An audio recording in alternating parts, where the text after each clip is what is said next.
India आप तक समाचार, कड़वा लेकिन सच। विश्वास सदियों का, विरासत अपनों की, हर पीढ़ी जिसे पहचाने, वो चमक रतनलाल सिवाफना ज्वेलर्स की।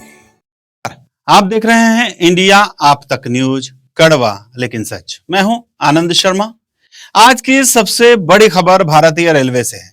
26 दिसंबर से ट्रेन का किराया बढ़ने वाला है। जी हां, साल खत्म होने से ठीक पहले, नए साल की शुरुआत से पहले रेलवे ने यात्रियों की जेब पर एक और हाथ साफ करने का फैसला किया है। रेल मंत्रालय कहता है कि यह मामूली बढ़ोतरी है।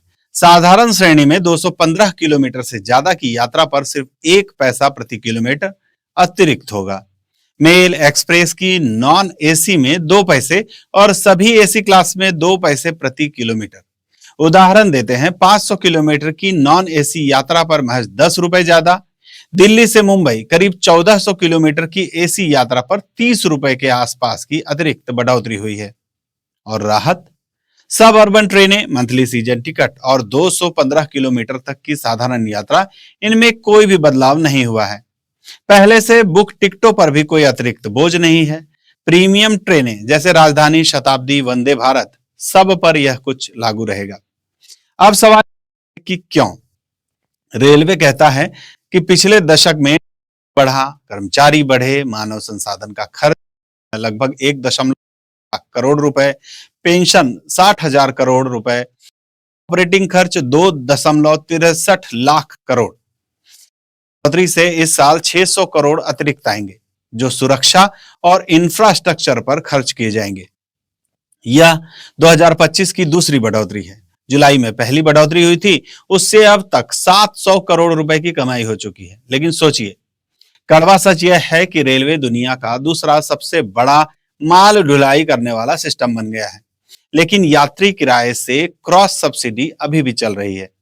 फ्रेट रेट्स सालों से नहीं बढ़े हैं, लेकिन यात्रियों पर बोझ डालकर खर्च जो है वो निकाला जा रहा है। कहा जाता है कि यह आम आदमी पर न्यूनतम बोझ है, लेकिन आम आदमी ही तो लंबी दूरी की ट्रेनों में सबसे ज्यादा यात्रा करता है। मजदूरी, नौकरी, घर जाने के लिए दैनिक यात्रियों को राहत दे दी गई है, लेकिन जो साल में 1-2 बार घर जाता है, उसकी तो जेब आपने काट ही ली है साहब। है कि सेवाएं बेहतर होगी, सुरक्षा बढ़ेगी, लेकिन यात्रियों का अनुभव कहता है कि देरी, भीड़, गंदगी, क्या ये सब या सिर्फ सुधार किया गया है? यह बढ़ोतरी जरूरी हो सकती है, लेकिन सवाल कि क्या रेलवे अपनी कमियों को छुपाने के लिए यात्रियों को ही बार बार टारगेट बना रहा है? क्या माल ढुलाई से और ज्यादा कमाई नहीं हो सकती थी? क्या बेकार खर्चों पर कटौती नहीं की जा सकती थी? यात्रियों, आप क्या सोचते हैं? यह मामूली बोझ है या फिर एक और कुछ ज्यादा बोझ? कमेंट में जरूर बताइए। अधिक जानकारी के लिए IRCTC या रेलवे की वेबसाइट को देख लीजिए। यह था इंडिया आप तक न्यूज से आनंद शर्मा आपके साथ, कड़वा लेकिन सच। जय हिंद। इंडिया आप तक समाचार, कड़वा लेकिन सच।